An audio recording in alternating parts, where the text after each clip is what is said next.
Chapter 8. School. Willie sat down to breakfast in a clean grey shirt and jersey, pressed grey shorts and polished boots. He stared out at the graveyard. Oh, it was a dull day. "Eat up, boy. Soon be time to go to school," said Tom, placing a paper bag on the table. Inside were 2 apples and a thick egg sandwich. "You can come back here for dinner if you want, or have it with the others. Best take your cap and mackintosh. Looks like rain." He handed up Willie's label from the top of the bookcase and handed it to him.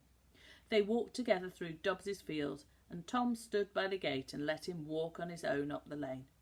Zack was sitting on the Littles' dilapidated gate, waiting for him. Willie met him and turned to look at Tom. They waved to each other, and Sammy immediately shot forwards. "Samuel," said Tom firmly, "here." He stopped, glanced at his master, and then bounded back to him. Tom picked him up and watched the 2 boys disappear around the corner. George and the twins were standing in a crowd outside the village hall. 2 old cars drew up with 8 children and 2 anxious-looking mothers inside. "I say," said Zack, "it's awfully crowded, isn't it?" "It ain't usually like this," said Carrie. "They've had to get an extra teacher," added her sister. "And," said George, "we have to share the school with some Catholics. We're having it in turns. Look." And he pointed in the direction of 2 nuns surrounded by a horde of children. "If it stays like this, we ain't going to have much school at all." And he grinned with pleasure. The 5 of them went into the hall together. The blackout curtains, which were rolled neatly against the windows, stood out starkly against the light green walls and wooden skirting boards. Mr. Bush was seating the small children cross-legged on the polished wooden floor.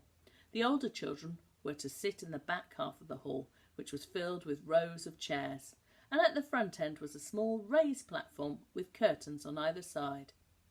"I say," said Zack excitedly, "there's a stage."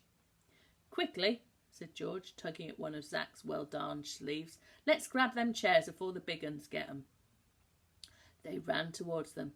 Willie followed as fast as he could, climbing over several small children on the way.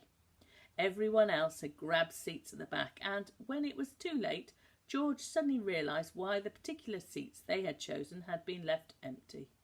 They were sitting in the front line of chairs.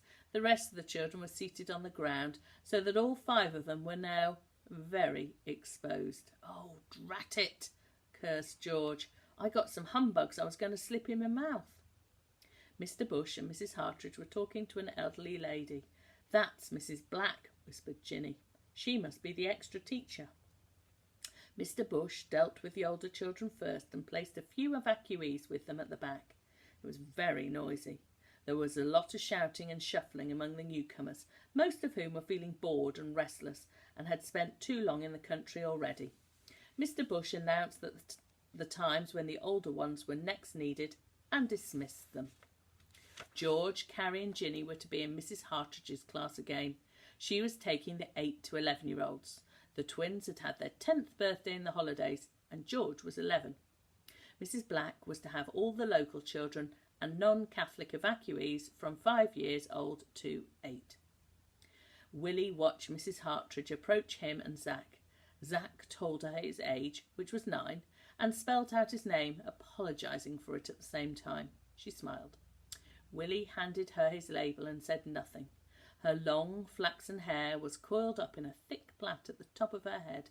Willie gazed with pleasure at her soft, pink-cheeked face, and then suddenly his heart fell. She leaned over to Zack and said, "Now, Zacharias. You can call me Zack if that's too much of a mouthful." "I think I can manage, thank you. Now tell me, what were you doing at your last school? You can read and write, can't you?" At this juncture, Willie's ears filled up. Zack's chattering was only a faint rumbling echo in the distance, and he felt her hand on his shoulder. "Now, William," she said, "how about you? Can you read and write?" He remained silent. He didn't dare look at the others. What would they think of him? "What did you say, William?" "No," he answered, and he picked at one of the nails on his fingers and stared at the floorboards, wishing he could disappear into them. "Oh, I'm sorry about that, William. I would have liked you in my class. You'll have to go and sit with Mrs. Black's class." and she pointed to the little ones seated on the floor. Willie looked up in anguish and quickly down again. The burning inside his ears seemed to spread into his jaw. He rose as if in a daze and found a space on the floor and sat down. He clasped his hands tightly together and bowed his head. He felt utterly humiliated. Mrs. Hartridge's class were dismissed. They would have school in the afternoons and wouldn't be starting until Friday. Willie was left with Mrs. Black, and she and the remaining children filed over to the school. There were 2 girls even older than him who also couldn't read, but it didn't make him feel any better. One of them ignored everyone, including Mrs. Black, and just filed her nails and stared out of the window. Tom was weeding the graveyard when Willie returned. He watched his dejected figure walk past him into the cottage, and after allowing a few minutes to elapse, followed him in and discovered him sitting at the table in the living room, his bag of apples and sandwich lying untouched. "I could just do with a cuppa," he said brightly. "You too, William?" Willie gave a nod. He pushed a mug of tea towards him. "How was it then?" Willie scraped the toes of his boots together. "Bad, was it?" Willie nodded. "Best tell me then." He raised his head. It was difficult to look at Tom without his lips trembling. "I'm with the babies." "Oh, and whose class is Zacharias in then?" "Mrs. Hartridge's." "Why ain't you? You're near enough the same age, ain't you?" "Yeah, but he can read." He paused. "And write." "And the ones that can't are with Mrs. Black, that it?" "Yeah, I see." Tom stood up and looked out at the freshly weeded graveyard. "Mrs. Black will teach you how to read. Did you learn anything today?" "Gas drill," he mumbled. "What's that?" "Gas drill," he repeated, only louder. "We did gas mask drill." He blew the top of his tea and sipped it. "There ain't even enough pencils." Tom had seen some of the roughnecks that gentle old Mrs. Black would have to deal with. Most of her time, he reckoned, would be taken up trying to keep discipline. "We'll begin this evening," he said sharply. "That do?" "What?" "Learning to read and write. I'll teach you to write your own name for a beginning." Willie's eyes stung as the ground moved in a gentle haze beneath him. He beamed. "Oh, mister," was all he could manage to say. Tom was surprised to find a lump in his own throat. "Go and have a run with Sammy," he growled huskily. "I'll get supper."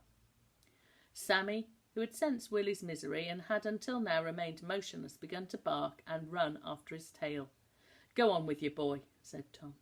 Willie rose and clattered down the hallway.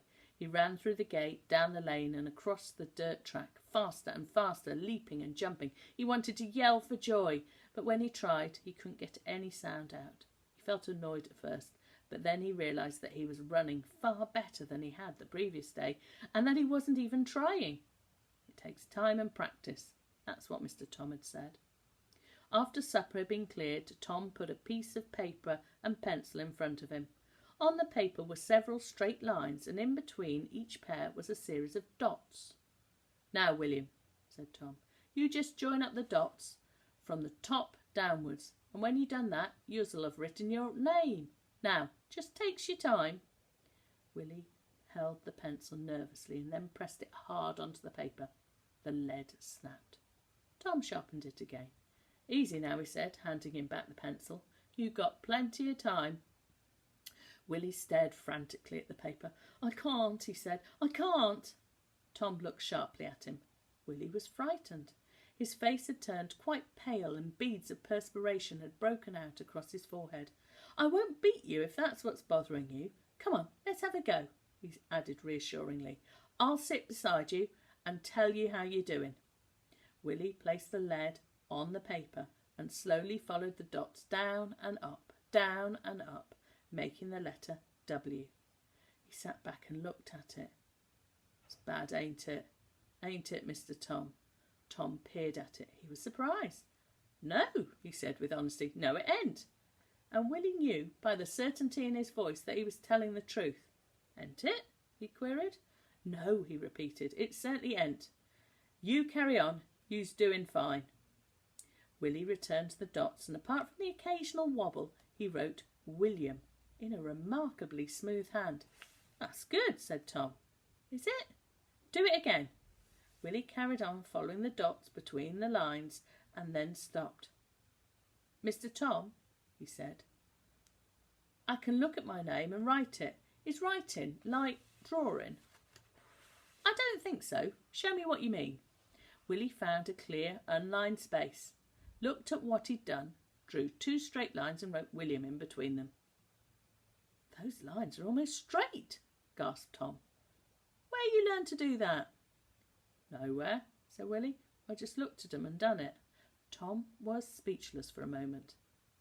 When he'd recovered, he picked up a pencil and a ruler, drew 2 straight lines, wrote beach in between them, and handed the pencil to Willie. Willie drew the 2 lines again and, while carefully scrutinising the new word, copied it. "That's very good," remarked Tom. "Is it? Don't you know?" He shook his head. "You've just written your name, boy." "Have I?" And he stared down at the letters. He couldn't understand why those shapes were his name. Tom took his hand and made him point to the letters, going from left to right, sounding each one. Willie joined in the second time round. "Good," said Tom. He was about to suggest that he had a break when Willie pointed to the letters and sounded them out on his own. He became stuck at the double E sound. "What was that one again, Mr. Tom?" "E." B-E. "What's that?" "Ch." He started again and succeeded in sounding all the letters through. "You picked that up very quick," said Tom. "Very quick." "It's copying though, ain't it?" "Well, yeah, I suppose so." "Mr. Tom," said Willie after some thought, "ain't that bad? Copying?" "Yeah." "Not when you're learning," said Tom. "Only if you're being tested like." "Oh," he said, "I thought it were bad." There was a knock on the front door and Sam started barking. "Now, who can that be?" said Tom. "Mr. Tom," said Willie, "does that mean if I copy I won't go to hell?" "Hell?" said Tom in amazement as he strode out of the room. "Don't be daft, boy. Whatever put such a thought in your head?" Willie felt enormously relieved and returned to his writing. He was interrupted by voices in the hallway. He turned and Willie and the twins walked in. "Before you says anything," said Kerry as Willie stood up, crimson, "we've just come to tell you that we're miserable about you not being in our class and that we still want you to come round with us like." "Yes," interjected Ginny. "And," said George, "you're not to feel bad about not being able to read and that. Anyway, it ain't all that good when you can. You just give 'em more lessons." Carrie at this juncture gave him a poke. "What we wanted to tell you," she continued, "was that we's going up to the woods on Saturday and we was wondering if you'd like to come with us like." Willie opened his mouth to speak but was interrupted by another loud knock. Tom was hardly out into the hallway when in burst Zack. "Will," he said breathlessly and stopped in midstream. "I say, what's going on here? Is this a party?" Tom closed the door and was about to speak when a further rally of knocks was hammered on it, and Charlie Ruddles, the warner, strode angrily in. "The front door was open, Mr. Oakley, and I saw a definite chink of light from where I was situated." "Oh, and where would that be, Mr. Ruddles?" asked Tom, a little perturbed at so many dramatic entrances in one evening. "Would that be from lying on the hall floor with your nose under the door?" The twins at this point turned hurriedly away and bit their lips. Charlie stood back, aghast. "I won't go into the legalities, Mr. Oakley. There were a definite chink. Don't you know there's a war on?" And with that he slammed the door, and everyone except for Willie, who was feeling somewhat stunned, erupted into gales of laughter.